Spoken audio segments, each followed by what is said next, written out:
The movie, What About Bob, is the story of a well-known psychologist on the verge of making a big breakthrough in his career, and his overly needy and neurotic patient who follows him on vacation. The patient, Bob Wiley, played by Bill Murray, has some eccentricities about himself. He is terrified of diseases, so he has trouble touching things or moving anywhere. The psychologist, Dr. Leo Marvin, played by Richard Dreyfuss, is highly successful in his field and has developed a bit of an ego. Throughout the movie, we continue to learn how alone Bob really is. He doesn't seem to get any interpersonal communication in his life, besides what he initiates with his fish, Gil, and the time he spends with the psychologist. Bob is lacking in interpersonal communications in his life. This has made it easy to see the real functions of interpersonal communications. His dilapidated psychological state has become apparent. He needs interpersonal communications to 1. Maintain a healthy psychological state, and 2. To maintain his social needs. Through the interpersonal communication, Bob will be able to fulfill his needs for affection and inclusion. In one of the first scenes in the movie, Bob goes into Dr. Marvin's office to have a preliminary interview. It only lasts a few minutes, but there is an abundance of communication that happens in that time, and a lot of it is nonverbal. Bob is demonstrating his unconventionality by taking the stairs up 50 flights, by compulsively checking his heart rate, walking through doorways crookedly so he doesn't touch the jambs, shaking hands with it using a tissue, and Dr. Marvin shows his ego by the decor of his office, his facial expressions, the tone of his voice, and his posture. The nonverbal communications is carried out by kinesics, paralinguistics, proxemics, haptics, clothing and artifacts, color, and chronemics. The purpose of nonverbal communication is for contradicting, emphasizing, regulating, complementing, and substituting to the verbal message. Bob and Dr. Marvin both use their nonverbal communication to emphasize, regulate, and complement their verbal messages. In the next scene, Bob tracks down Dr. Marvin at his vacation home. Bob gets off the bus and immediately finds Dr. Marvin, and the result is a very intense and comical conversation. Even though the conversation is unexpected, it still follows the general structure and rules of what a conversation should be. First, Bob greets Dr. Marvin. Is this a bad time? Second, Dr. Marvin primes the topic of conversation by asking, "What are you doing here?" Third, Bob gets to the heart of the conversation. He asks Dr. Marvin, "Can't we just have a little talk?" Leo eventually gives in and agrees to talk with Bob. Next, the two men begin to process the progress of the conversation, and Bob happily exclaims, "Oh my God, you're the greatest." Finally, the closing stage of the conversation is addressed by Dr. Marvin, acknowledging, "I'll call you at 4 o'clock." Then he turns and walks away. Emotions also play a part in our communications. The variety of emotions and various combinations yield 1,000 different results of what people can feel.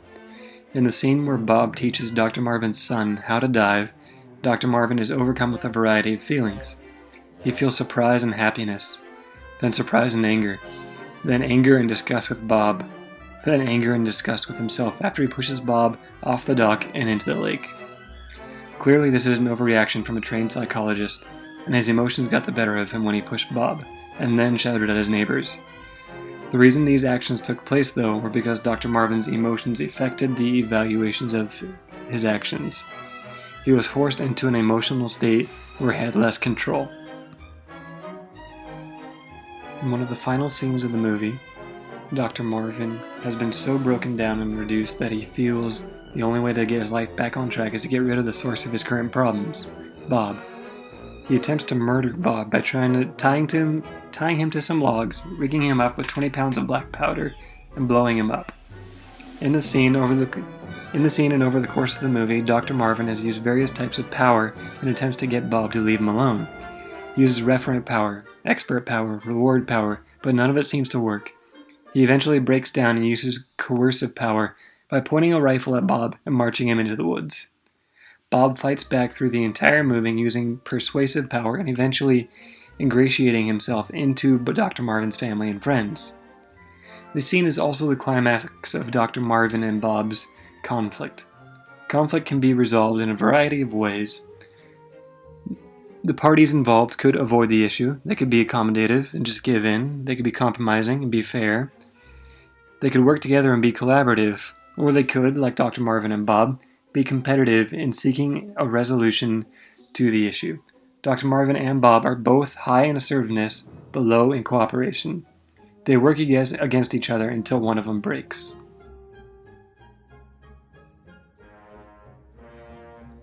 So, what does all this have to do with Christianity, and what can we learn from it? It seems funny to talk about the relationships of Bob and Dr. Marvin, and then talk about Christianity, but it can be relevant.